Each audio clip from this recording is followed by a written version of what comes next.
Have you ever felt like you're spending more time managing your classroom than actually, teaching it? Well, today we're going to flip that whole idea on its head.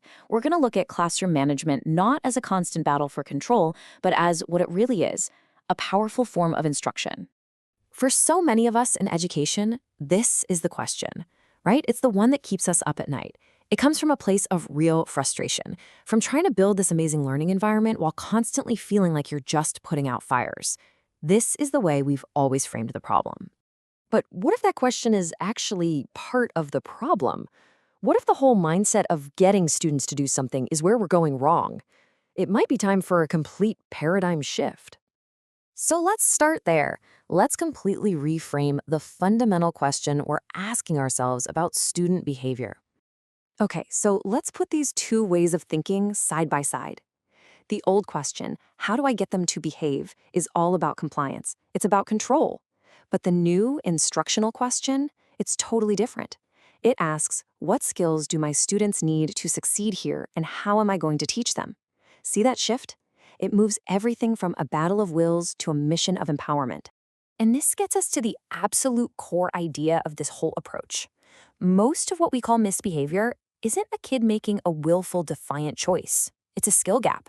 It's a sign that they're missing a tool they need to meet an expectation. I mean, think about it. Kids aren't born knowing how to do school. That's something we have to teach them. Now, this isn't just some feel-good philosophy.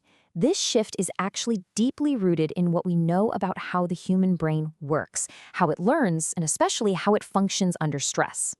First up, let's talk about cognitive load theory. The easiest way to think about our working memory is like the RAM on your computer. It's super powerful, but it's also extremely limited. You know what happens when you open way too many tabs and programs? Everything just slows down, sputters, and crashes. Well, the exact same thing happens in a student's brain. And this cognitive load really comes in three flavors. You've got intrinsic load, that's just how difficult the material is. Then there's germane load, that's the good stuff, the actual mental work of building new knowledge. But the one we have to worry about, the real villain here, is extraneous load. This is all the mental energy that gets wasted on distractions, on confusion, on uncertainty. In an unpredictable classroom, it is a huge source of this extraneous load, and it absolutely sabotages learning.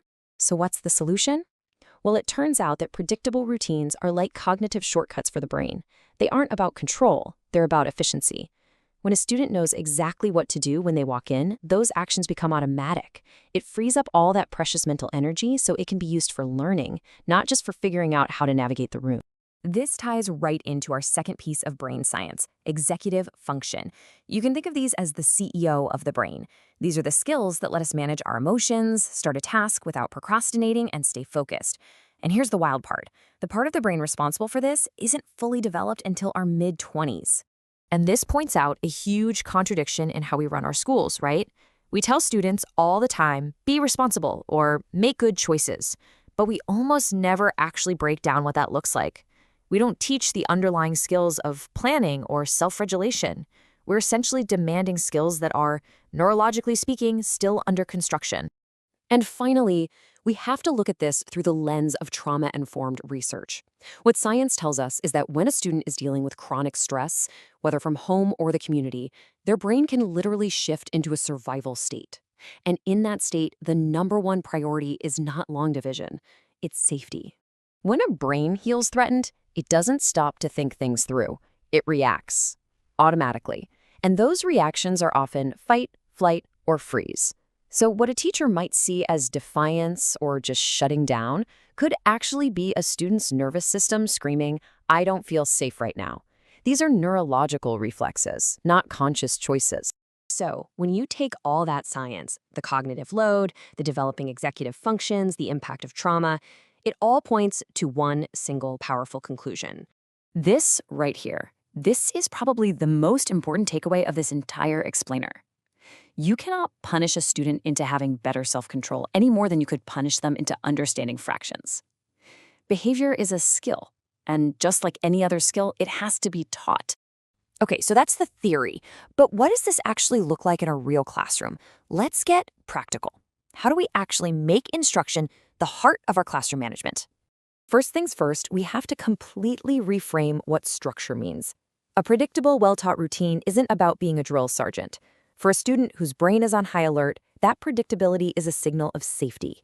It's telling their nervous system, hey, you know what happens here. It's okay. You can relax and actually learn. It makes safety visible. And the difference between the old model and the new one is just stark. The discipline model is reactive. It waits for something to go wrong, and then it responds with a consequence. The instructional model, on the other hand, is proactive.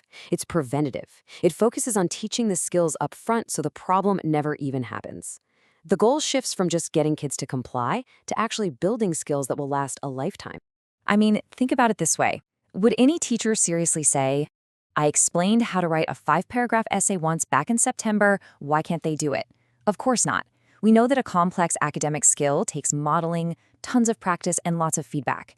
So why on earth would we assume that complex behavioral skills are any different? And here's the how-to. It's a teaching process, just like any good lesson plan. First, you name the routine clearly. Then you explain the why this helps us all learn. You have to model exactly what it looks and sounds like. Then, and this is key, you have students practice it. You give them specific feedback, and you revisit and reteach it whenever you need to. It's not magic, it's just plain old good teaching. So we'll end with a question to really reflect on. When you see a student struggling, ask yourself, what if the student who seems to need the most discipline is actually the student who's crying out for the most instruction? By looking at behavior through this new lens, we might just find that our most challenging students aren't looking for a power struggle. They're looking for a teacher.